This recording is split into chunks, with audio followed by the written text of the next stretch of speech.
Golden State Media Concepts Baseball Podcast. We cover everything Major League, from spring training to the World Series. We've got your favorite club covered, from New York to Boston to LA. This is the Golden State Media Concepts Baseball Podcast.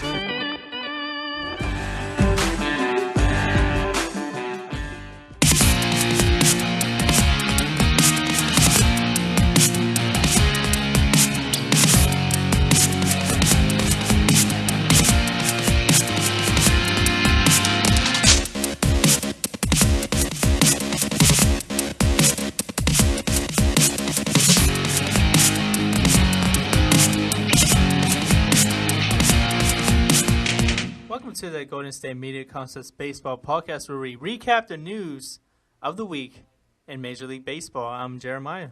And I am Ben.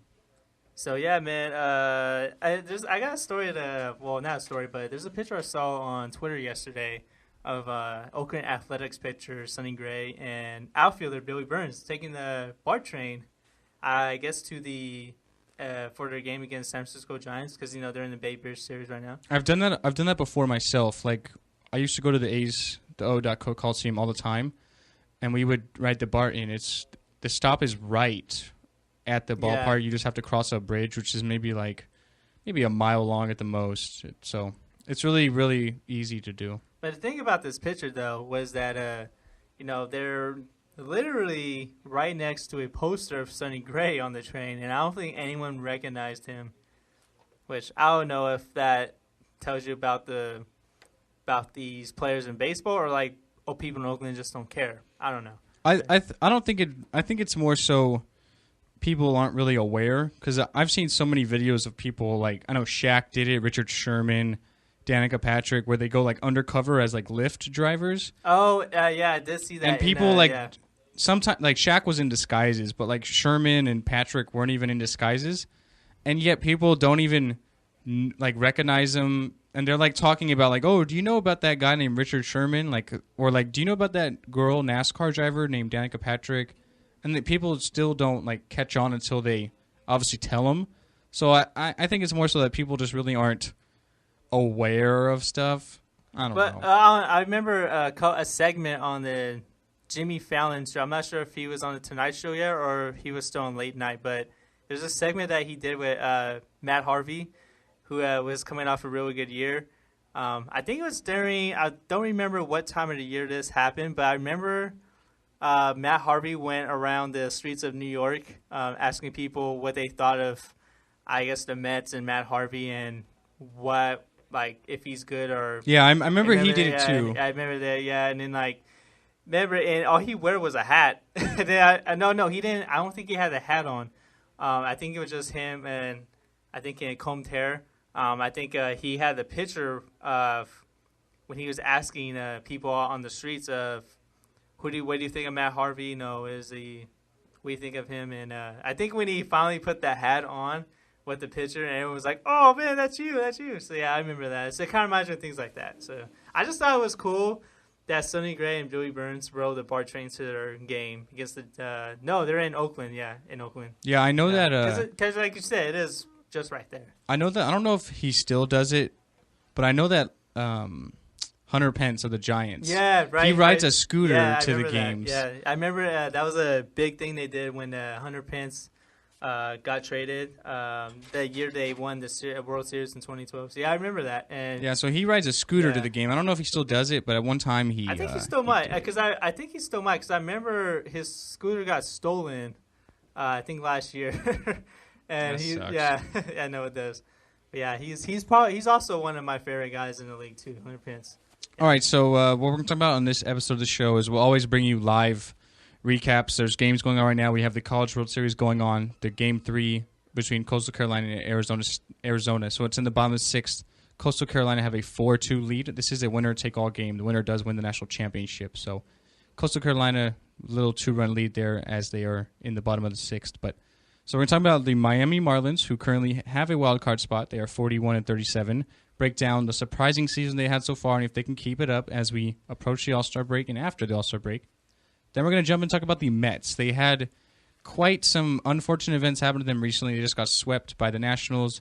A lot of guys injured, a lot of their pitchers injured. Now they're going into a series against the Cubs, who might be the best team of baseball. So maybe the Nets can, not the Nets, the Mets. There we go. New Jersey Nets. Maybe the Mets can turn it around. And then we're going to close out the show with our All Star Game predictions of who's going to be in the game. It's a voting scenario for the starters, which is really in every sport. Talk about who is leading the vote getters of all these things and what we predict is going to happen. Those will be announced Tuesday, July 5th. So. And I will tell you who I think I should be in the All-Star game. Yeah, we'll talk about that in the last segment of the day. So we're going to start off here, Jeremiah, with the Miami Marlins. Currently, as I mentioned, 41-37. They are currently in the wild card spot. They're tied there with the Dodgers, who talked about on our last episode are in a world of hurt right now with Clayton Kershaw going to the DL. So talk about the Marlins, Jeremiah. Really surprising season so far for them to be in the wild card spot. Yeah, really surprising. When you going into the year, you didn't think about the Marlins as a wild card team. You thought of them as probably being in last place, second to last place in the National League East because, they got teams like the Mets and Nationals in there. But yeah, they're in it with some really good teams right now. Like, they're in it with the Mets right now. They're also competing against them. Competing against the St. Louis Cardinals, the Pittsburgh Pirates, and the Colorado Rockies, who can hit. If their pitching can show improvement, then I think the Rockies could be a legit threat for a wild card. But yeah, going back to the Marlins, it is so amazing what kind of season they're having. This is honestly, even if they don't make the playoffs, I think this season's still a win for them because they haven't been there in a while. I don't remember the last time they made the playoffs. I know it was a couple of times in the 2000s. But yeah, I know they're on a 2-game losing streak right now, but they have a 4-game series starting Thursday today against the Atlanta Braves. So that should be a really good. And the Braves currently in last place in that division, so they get an added boost there. Exactly, they have a good chance to actually pass the Dodgers this weekend, which I think could happen now. When you look at the roster here, of course they got Jose Fernandez having a strong bounce back season. He's such a good pitcher. Yeah. I'm glad he was able to regroup there. Yeah, huge bounce back season coming back from Tommy John surgery last year.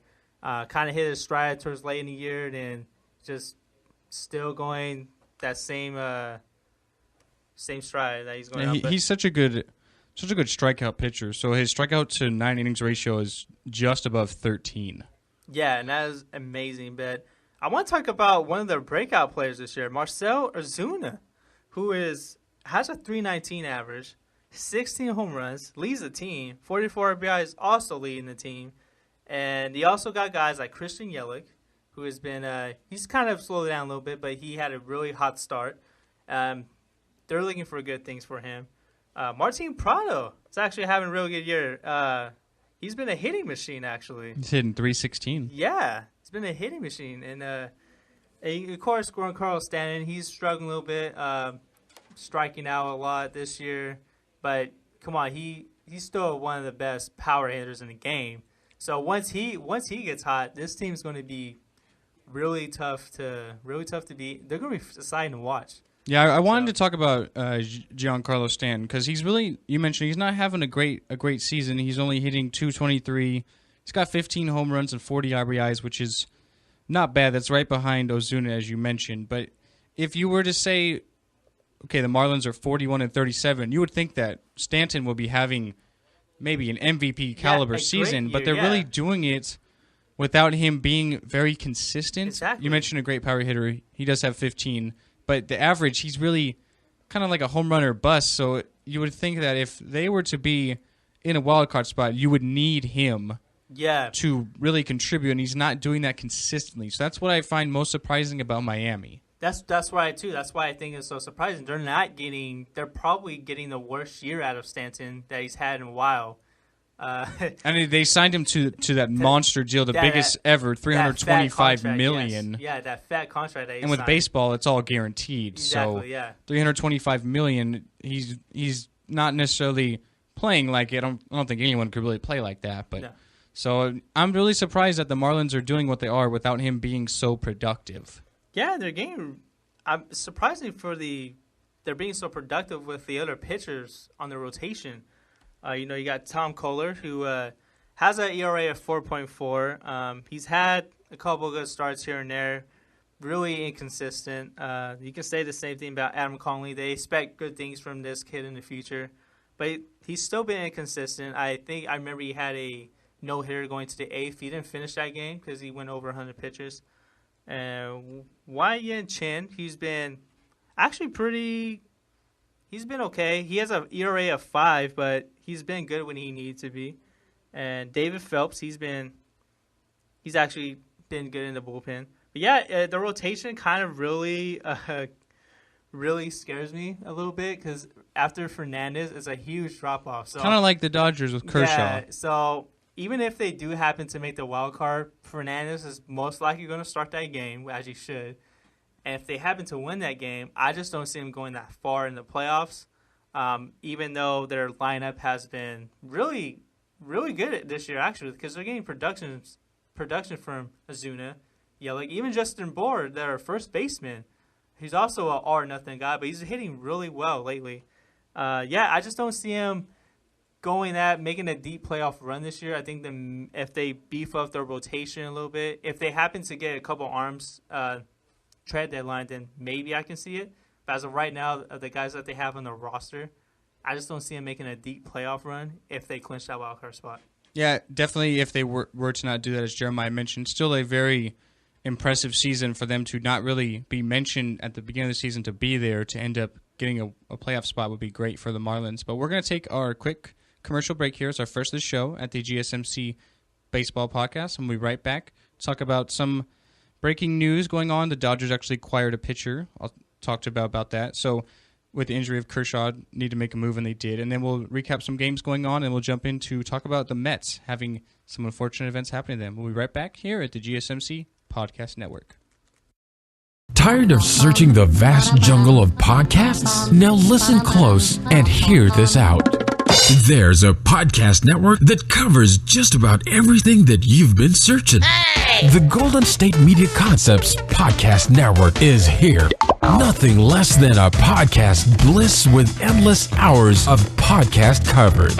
From news, sports, music, fashion, cooking, entertainment, fantasy, football, and so much more. So stop lurking around and go straight out to the Golden State Media Concepts Podcast Network. Guaranteed to fill that podcast itch. Whatever it may be. Visit us at www.gsmcpodcast.com. Follow us on Facebook and Twitter, and download us on iTunes, SoundCloud, and Google Play.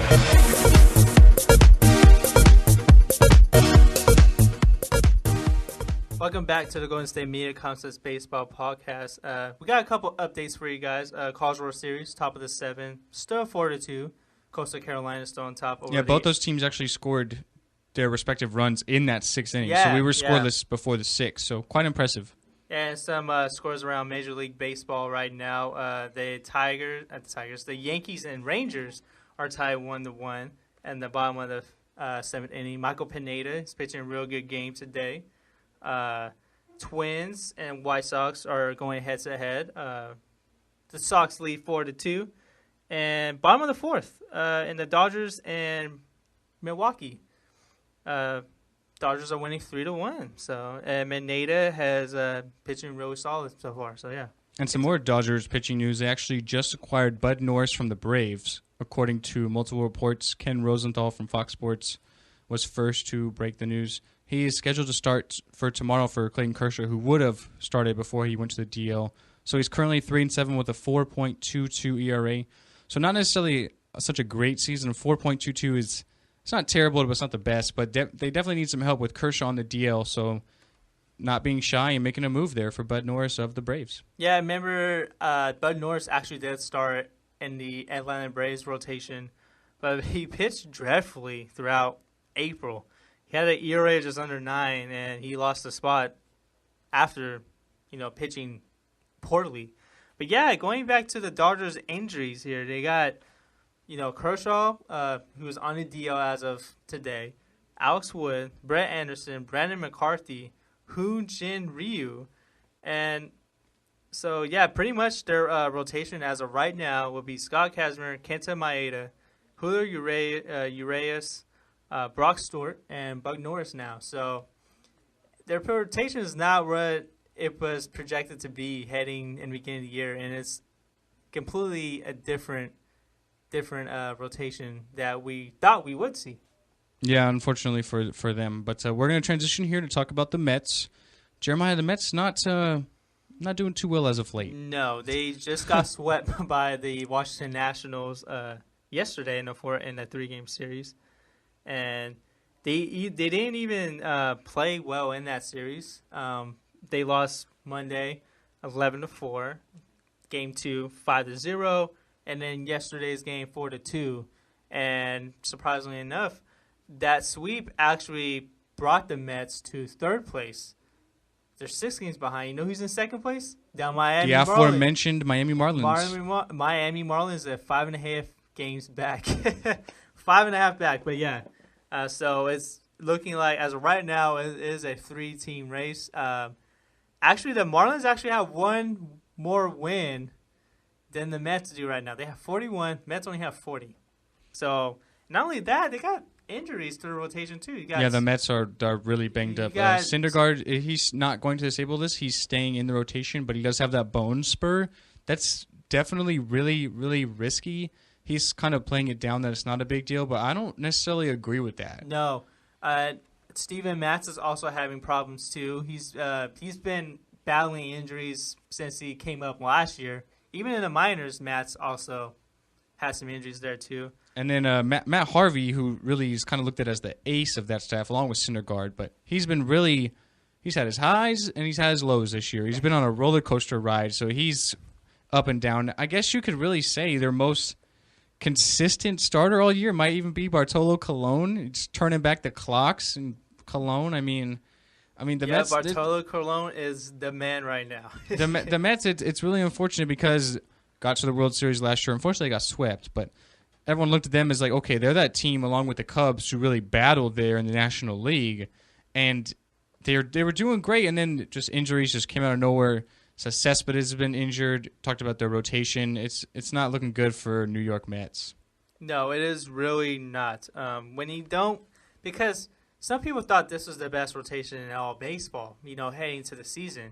You can possibly, I don't know if you can make that argument now, with the injuries they have. I remember we talked about the Indians the last episode. We think they're the best rotation in the American League.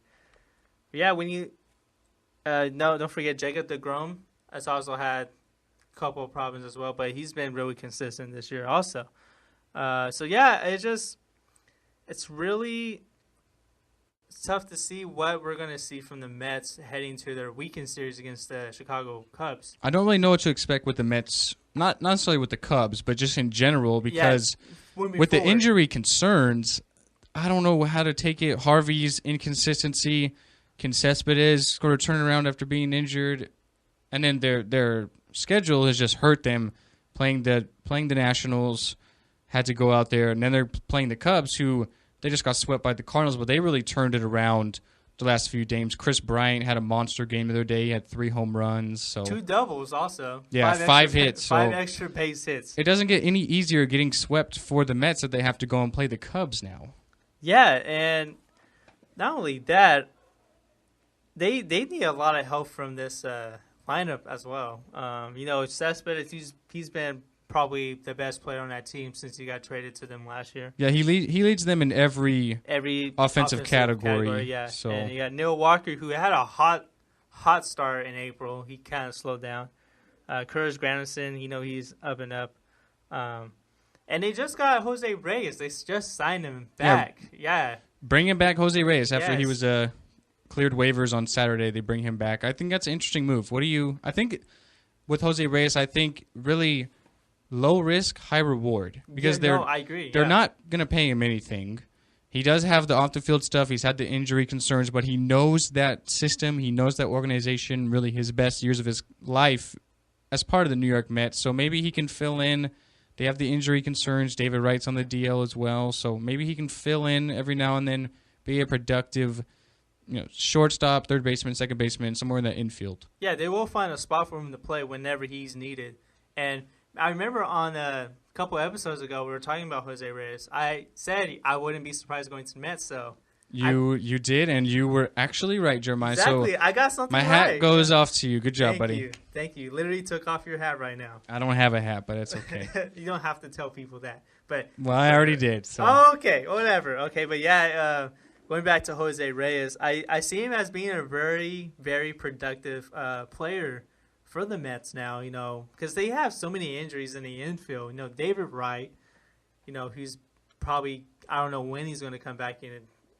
I don't know if he's going to come back this year. Yeah, with that neck injury, that's always. I don't know if he's ever going to play until, I don't even know. That's such a scary spot on the body where injuries, that could be something that is lingering for forever, really. Exactly. So we don't even know when he's going to come back. I see him being a valuable piece in the infield because he can still play defense. Don't get me wrong. He can still play defense. He can still be productive at the plate. And I actually like this move by the Mets, bringing Jose Reyes back because, he brings he knows that city. He knows the organization. He did have some of the best years of his life, like you said. And I think that's a really good move for now because you need depth at this time of year in baseball. Long season, especially in the playoffs, too, because I think the Mets they do have a legit shot to make the playoffs. I agree. I mean, they do have the injury issues, but they're still a great team. Yeah, they're a good team. I do think they'll find some way to sort of regroup here and still end up being in the playoffs. And once you get there, really anything can happen. We've seen numerous wildcard teams come out and win the World Series, get to the World Series. So not necessarily I don't think they're going to win the division. I think the Nationals have that. I think if they can just get a wild card spot, then I think they'll be fine. Yeah, I think it's actually the Nationals division to lose now. Yeah, absolutely. Especially if they just swept them. That's really, you could really say that's a 6-game swing there. The Nationals picking up 3 and losing 3 for the Mets. So that's a huge series. Now they have the Cubs. Anything could happen. Even with the injury to Clayton Kershaw from the Los Angeles Dodgers, that actually bodes well for the Mets too, because we don't know how the Dodgers are going to play moving forward without Kershaw, because Kershaw is so dominant that the Dodgers win most of his games. So it's basically going to be between Mets and Miami Marlins. I got the Mets probably clinching a playoff spot. They'll be fine. Like I said in the previous segment, I don't think the Marlins are playoff ready right now. So, yeah, I think they'll be fine moving forward. They just got to find a way to regroup, probably become a buyer trade deadline with so many injuries on their team. I think once this pitching staff is fully healthy late in the year, when it comes to August, September, when it's crunch time, I think the Mets will be fine. Yeah, I agree. So we'll have to always keep that updated here at the Golden State Media Concepts Baseball Podcast. We're going to take our last commercial break for this episode. Going to go into our last segment. A few more quick hitters, update you on some games going on, and then we're going to be talking about the predictions for the All Star Game lineups for the American League and the National League, which will be announced next Tuesday. So we'll be right back here at the Golden State Media Concepts Baseball Podcast. Do you want to be healthier, yet you just don't know what to do? All these shows telling you this and that, but nothing seems to work. Well, listen close. Golden State Media Concepts has got something great for you.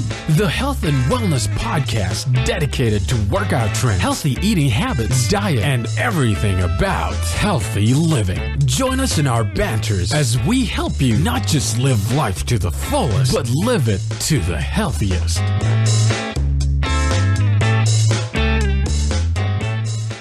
And welcome back into the Golden State Media Concepts Baseball Podcast. Really quickly, the Atlanta Braves, Jeremiah, set to open a brand new ballpark next year, April 13th. They're opening against the Padres. Yes. So they're scheduled to open Sun Trust Park April 13th next year. I think this is big for them because they can't really get much people to show up at their current ballpark, and they have the worst home record in baseball. So. Not only that, they're just flat out awful right now. So, yeah. But because I remember talking about Freddie Freeman's taco yesterday, no one saw it, and I still don't think people will even know that he did it. But yeah, it's actually really good for the Braves. It looks like a really fun park. They're going to open against the Padres, like you said. They opened the season with the 3-game series at the New York Mets, but then they're going to Pirates after that. So they're going to have probably 6 games before they open the park. And so a week into the season, they're not going to play in their SunTrust Stadium. Yeah, well, opening a new park, it's always definitely something to be excited about. Always the fans. Here we have the Golden One Center in Sacramento. We're getting ready to open up. I'm really excited to see how that goes, how it looks, what it looks like. So kind of the same thing here in Atlanta. They had Turner Field for so long. So yeah, and then something I saw a couple months ago, I think they have a zip line at the stadium at SunTrust Stadium. That's interesting. So, yeah, and not only that, Atlanta is also the second stadium opening up in Atlanta too, because the Atlanta Falcons, the NFL team there, is opening up in their stadium. I talked about that in my football podcast a long time ago. But yeah, in Atlanta, they just need a win, and hopefully people can show up actually, so they can make this money back. So yeah. So and then the other update is it is still 4-2 in the College World Series Game 3, the deciding game between Coastal Carolina and Arizona. Coastal Carolina have a 4-2 lead. It's at the bottom of the 7th, so Arizona is hitting, and they have really 9 outs left to try and make a comeback there. So have to see how that goes. For some Major League Baseball scores, Rangers and Yankees are still tied 1-1 bottom 8. Michael Pineda pitching the gym right now. Had a quality start, 6 innings, 12 strikeouts. So probably that's really impressive. Probably the best start this season because Pineda's been he's been up and down, kind of like Matt Harvey in a way. We talked about him in a previous segment. Then White Sox still leading the Minnesota Twins 5-2, and the Dodgers extend their lead to 5-1 against the Milwaukee Brewers. So yeah. Yeah. Also, Bryce Harper is out of the Nationals lineup tonight, so he will not be playing. So I did see that too. So Wilson Ramos is going to move up to the cleanup spot where Harper usually hits at. So, and then some other lineup news. Jeremiah, did you see that the Giants? They're playing the A's in the Bay Bridge Series. The game is in Oakland, so the American League ballpark. They have the designated hitter in the American League ballpark, but Giants manager Bruce Bochy is opting to not do that and actually put Madison Bumgarner, who is going to start tonight, as a hitter. It's the first time that's happened since 1976. What do you think about that? I don't know. I like it because you're not using a DH and.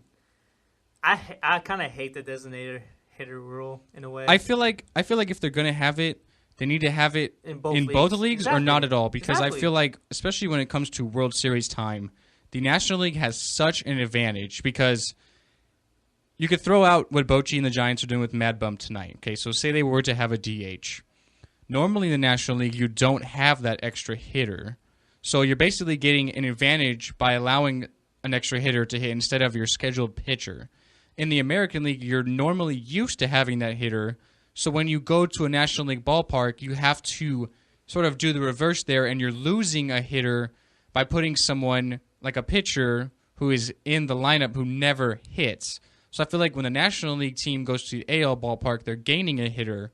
When the American League team goes to an NL ballpark, they're losing a hitter. So I wish they would either do both or none. I don't think they should even do it at all. No, because hitting's just have pitchers hit. Yeah, hitting's half the game, and you got to be a baseball player, you got to know how to hit, play it on the in the field. There's two important aspects that you need to be in baseball. So I'm not a fan of designated hitter. I know we've been treated to some good designated hitters like David Ortiz. Jason Giambi. He was a DH late in his career. Yeah, and Barry Bonds probably could have been a designated hitter if he was an American League team. I know the Giants used to use him in interleague series back when the Giants as a DH. Yeah, back when the Giants were in the mid-2000s. Yeah, when he was late in his career.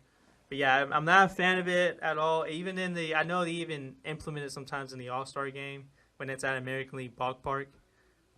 It's at a National League ballpark this year, so I don't think they use the designated hitter. I think they are. I think it goes by. Still use it? I think the AL is going to have a DH and the NL isn't. Oh, really? Okay. I think so. Or maybe they'll just have because I know Ortiz is leading the NL vote getting, which we're going to move on to. Yeah. Our predictions here for the All Star Game.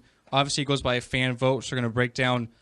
Yesterday, Major League Baseball released the final voting, the final votes before we get into the announced All-Star rosters, which go by voting. So we're going to break down here the American League and the NL. Do you want to do like one league and I'll do the other?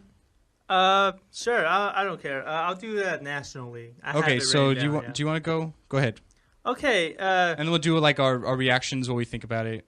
Yeah, and then I want to tell you who I think should actually be in the All-Star game compared to the predictions. The here. actual? Okay. The actual, yeah, because I have it laid out by like the votes they lead and how more likely they're going to be in the game. But yeah, okay. Catcher, I have Buster Posey starting. He's only 5,000 votes behind. Well, they actually came out today. He's ahead. He's ahead now of Yadier Molina of the Cardinals. So. Oh, is he? Okay. So yeah, Posey actually leads now. So I got him in the starting catcher. Anthony Rizzo, first baseman of the Cubs. He's probably ahead, I think, like about 1 million votes. He's 1.4 million ahead of Brandon Belt of the Giants, who's second. Yeah, and then second base, Ben Zobrist for the Cubs, who is in front of so many good players in that position. Yeah, he's in front of people like Daniel Murphy, Joe Panik, Neil Walker. Hurt. Joe Panik is hurt right now. But yeah, and he's probably, I think, like 300,000 ahead of votes. Of Murphy, yes. Murphy. And then Trevor Story, actually, he's actually 3,000 votes behind Addison Russell. I don't think Addison Russell is going to be starting unless the Cubs Cubs fans keep voting Russell in. Which, remember, this is... Yeah, unfortunately, I think that's going to happen. So yeah, fortunately, but I think Trevor Story might make a late push. And outfielders, Bryce Harper, I think he's a lock to start in the game. You can see it from the votes. Giannis Cespedes, I think, is a lock too. And for the third outfielder, I think it's going to be Dexter Fowler from the Cubs. Nothing against Fowler, but I just think there's a couple more people more deserving. Even though Fowler has had a really good year, actually, probably one of his best years in his career, but I feel like statistically wise, I don't think he should be in the All-Star game. But remember, this is by fans, so Cubs, one of the most popular teams, have the best record. So I'd say also they're having the most fun of any team of baseball. Yeah, they always dress up really weirdly. The other day, Joe Madden put a couple of relievers in left field. Yeah. So and then he rotated them, which is kind of smart because then you can do a straight swap there as opposed to putting in a different player or a pitcher. So yeah, they're definitely having a lot of fun out there in Chicago with Joe Madden, which they should be. They're one of the best teams of baseball. So. All right, so you want to do the American League now? Yes, so I will do the American League. So at catcher, the Royals are really dominating a lot of these categories. Yeah, which just like the Cubs are dominating the National League. I guess you can kind of go both ways, but Salvador Perez is pretty much a lock to be the starting catcher for the American League. He's about 2 million votes ahead of Matt Wieters of the Orioles. So at first baseman, it's really a close race between Eric Hosmer and Miguel Cabrera. Hosmer does lead. I would go with Cabrera. He obviously provides a lot more pop to the lineup. I would go with Cabrera too. With the All-Star game being so important, the winner getting home field advantage in the World Series for their respective league, I think I'd go with Cabrera, but it looks like it's going to be Hosmer. So moving to second base, I think this is a clear cut in stone. It's Jose Altuve. He's had a monster year. You could say his best year in his career. You could say maybe an MVP caliber season with how the Astros are really playing really well as of late. Altuve's even adding some pop to his bat, some home runs. He's hitting like almost 350, I believe. He's hitting absolutely crazy. Altuve with home run power is scary. Yeah, he's such a little guy. I can't believe he does it. Because he was already a dominant hitter anyway. With him hitting home runs, whoa, man. And then Robinson Cano is behind Altuve, another great player, having a great year for the Mariners. Yeah. So in at third base, it looks like it's going to be Manny Machado. Josh Donaldson of the Blue Jays is sort of behind. There's so many great third basemen. Look at people like Adrian Beltre as well on that list. Yeah, Mike Moustakas. He's actually in third place, even though he's hurt for the year. So. Yeah, well, I think that's the Royals fans really. Yeah. The Royals really dominated a lot of it last year, and to a certain respect are doing it again this year with the fan voting. So at shortstop, it's leading the vote is Xander Bogaerts. He leads over Alcides Escobar of the Royals by about 1.4 million votes. So I think he's a lock in there. Yeah, he's having a great year as well. David Ortiz is the leading vote getter for the designated hitter. Maybe having one of his best seasons of his career. His sending off parties, hitting great. Really, all of the Red Sox are. But so then moving into outfielders, I think these people are locks. Mike Trout, Jackie Bradley Jr. is second there. He had a 29-game hitting streak earlier in the year. Mookie Betts is up there. Lorenzo Cain. He actually just went to the DL, did Lorenzo Cain, so maybe he can get back in time for the All-Star game. Mark Trumbo's having it. a good year, too. Mark Trumbo for the Orioles having a monster year. He's up there as well. I think Cain, just going to the DL, I think he'll probably skip on the All-Star game, so maybe that makes room for – usually they do like the last vote guy on each league, so maybe an outfielder since Cain's going to be out. But it looks like Trout, Bradley Jr., Mookie Betts, maybe Mark Trumbo as well. Ian Desmond's also having a good year, too. Can't forget about him. Yeah, Ian Desmond of the Rangers. Yeah. The Rangers having a great year just in regards. First team to 50 wins. Yeah, first team to 50 wins. You mentioned Jeremiah. Going back to the outfielders in the American League, I just love – these are guys I think rightfully so should be there. Mike Trout, obviously, he needs to be there. Jackie Bradley Jr., he's had a phenomenal year. Everyone thought that he was going to fall off after the 29 hitting. No, he is still being productive after that. Mookie Betts, who's probably – he emerged as one of the top outfielders in this league. And and Mark Trumbo too. You can make a case for him to being a starter too. He's just having a phenomenal year. Yeah, really one of the most improved players, Trumbo, this year. Exactly, yeah. After having a couple of bad years, actually, yeah. Yeah, he had a lot of success in L.A., Los Angeles Angels of Anaheim. Now he's moved over to Baltimore, and he's picking up right where he left off, having a great season. So, what do you think about this? Obviously, it's just the way in every sport, but the fans voting, I really do not like that. I don't see any other way you could do it except for managers sort of picking the starting lineup. But then again, you could have a bias if, like the Cubs, Joe Madden picks all the Cubs players. But I'm not a big fan of that. I feel like people are starting that don't really deserve it, obviously. And then I'm not a big fan of the rule where every team has to be represented. It's great to have that, and with baseball, you have so many players between pitchers, infielders, outfielders, utility players so you have enough room where every team can be represented, but I just think it's hard sometimes. Sometimes people be left out. Yeah, it's with really, doing that. I'm not a big fan of that. There's always snubs every year, and we'll probably talk about that in next week's show when the rosters officially come out. Absolutely. So looking at these lineups here, who do you see preliminary with an edge? The American League's dominated really recently. Yeah, in the American League or in the National League? Well, the National League won a couple of years ago, but the American League, like historically. Okay. Yeah, man, I think the American League kind of has an edge because of the, I'm not sure if they're going to have the DH that National League will. And plus, they have really good production from the outfielders on this roster. I really like the combo Mike Trout, Jackie Bradley, and Mookie Betts, possibly Mark Trumbo, because remember, all these players don't play the whole game. Right, they'll play a couple innings. Yeah, and So. then the American League is actually really deep on offense. Yeah, you got absolutely. Miguel Cabrera, who is probably going to be a reserve with the way the That's votes scary. are. Yeah, Robinson Cano is probably going to make it. Manny Machado, who's actually moved to shortstop, probably be the most likely to start at third base, because you got Josh Donaldson. Adrian Beltre is having a good year too. Xander Bogaerts, probably the best year a shortstop's having in the American League right now. We got Troy Tulowitzki. I know he's struggling, but he is a star in this league too. I don't know if he's going to have an All-Star year. He's not having an All-Star year, but if he makes the team, but he has a name. I don't think he will either. And in the National League, there's some players I think that really need to start.